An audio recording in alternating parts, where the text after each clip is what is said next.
Okay, we're going to get into Module 4 flow, back anchor challenges, and the top priority with this, all of these exercises is the back anchor connection. So we're going to connect that to the floor and maintain that connection throughout the entire exercise. If you feel that you lose connection or you're about to, reset and start again. So I'm connected, feel my core engaged. I'm going to start with one leg, lifting it up. And I can just start with this as an exercise in itself. Breathe. Bring up the second leg. And this is a decent challenge for me, just to maintain connection, keep my legs up in more or less a 90 degree angle. And breathe. Be aware of your head and neck position. I'm going to start slightly extending one foot and then the other. Continuing to breathe, and really to do this exercise in the most beneficial way, you only want to extend your leg as far as you feel a confident connection. If you feel it starting to lift up or actually lose connection, this exercise is not benefiting you at that point. And so the ideal place to go is right to your edge, where just before it starts to lift up. And you can search for that and find that. You can add in your arms at any point.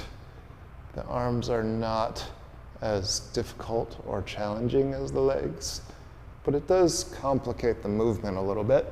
You have to do more in your brain while maintaining core connection, which is good practice for real life when you're doing the dishes or yard work and you have to maintain connection while using your limbs.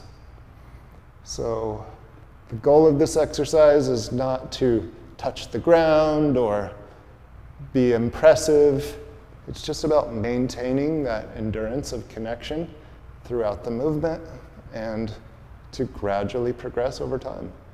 And having patience with this exercise to progress very gradually over a period of weeks and months is the best approach. And so to come down, bring your arms down, one leg at a time. And I definitely feel like my abdominal muscles have done some work here.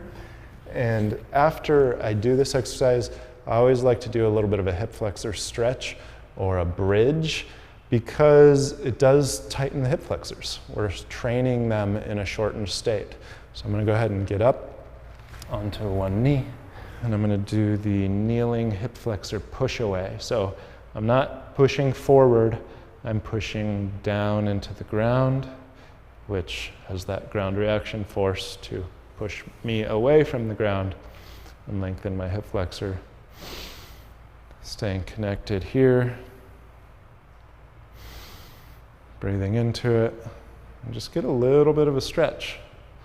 We are only trying to undo or cross-train what we did in the back anchor challenge, which may have tightened them a little bit, and we don't want to get up and walk around with that increased tightness.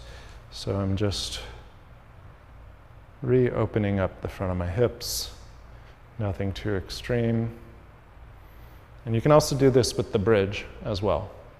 So butt buster bridge is in Module 4, and that's a great one to activate the muscles on the opposite side of the ones getting challenged in the back anchor challenge. So give it a try and hope you enjoy.